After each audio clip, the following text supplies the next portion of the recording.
আসসালামু আলাইকুম, আমি ডাক্তার মোহাম্মদ মুজাহিদুল আলম। আজকে নতুন আরো একটি ভিডিওতে আপনাদের সবাইকে স্বাগতম। একটু সচেতন হলেই কিভাবে হাঁটু ব্যথা থেকে রক্ষা পাওয়া সম্ভব এ নিয়ে আলোচনা করব।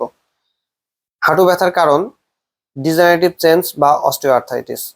এর কয়েকটি ধাপ হয়ে থাকে। প্রথম ধাপ বা stage 1, stage 2, stage 3 and stage 4। Stage 1-এ আসলে আসো একটু এক্স-রের মাধ্যমে দেখি। এটা একটু হাঁটুর এক্স-রে। এইটা হাঁটু এক্স-রে, এটা দুইটা বোনসের সমন্বয়ে গঠিত এবং একটা হিং জয়েন্ট এবং এটা একটা ওয়েট বেয়ারিং জয়েন্ট। এই জয়েন্টের দুইটা পোর্শন থাকে, একটা মিডিয়াল পোর্শন, একটা ল্যাটারাল পোর্শন।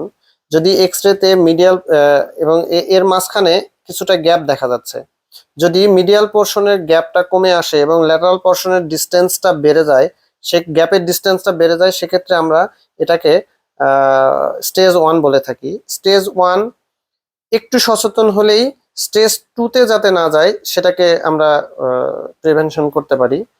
স্টেজ 1-এ যদি ফিজিক্যাল এক্সারসাইজ, মাসল পাওয়ার ব্যায়াম এবং কিছু খাদ্যাভ্যাস পরিবর্তনের মাধ্যমে স্টেজ 1 থেকেই আমরা হাঁটু ব্যথাকে রিমিশন করা সম্ভব। স্টেজ 1 থেকে স্টেজ 2-এ যায়, সেক্ষেত্রে হাঁটার সময় কিছুটা হাঁটুতে ক্রিক ক্রিক শব্দ হয় এবং কটকট শব্দ হতে পারে এবং হাঁটুতে তীব্র ব্যথা হয়। এক্ষেত্রেও vitamin D supplementation, calcium supplementation এবং খাদ্যাভ্যাস পরিবর্তন এবং তার পাশাপাশি কিছু ওষুধের মাধ্যমে আমরা এ থেকে মুক্তি পেতে পারি।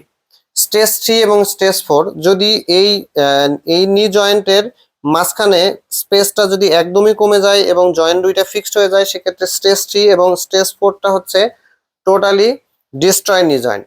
এক্ষেত্রে ঔষধ, মেডিসিন, খাদ্যাভ্যাস পরিবর্তনে কোনো উপকারে আসবে না। সেক্ষেত্রে নি রিপ্লেসমেন্ট সার্জারি একটা বেটার অপশন হতে পারে। আশা করি ভিডিওটি সকলের উপকারে আসবে। ধন্যবাদ সবাইকে।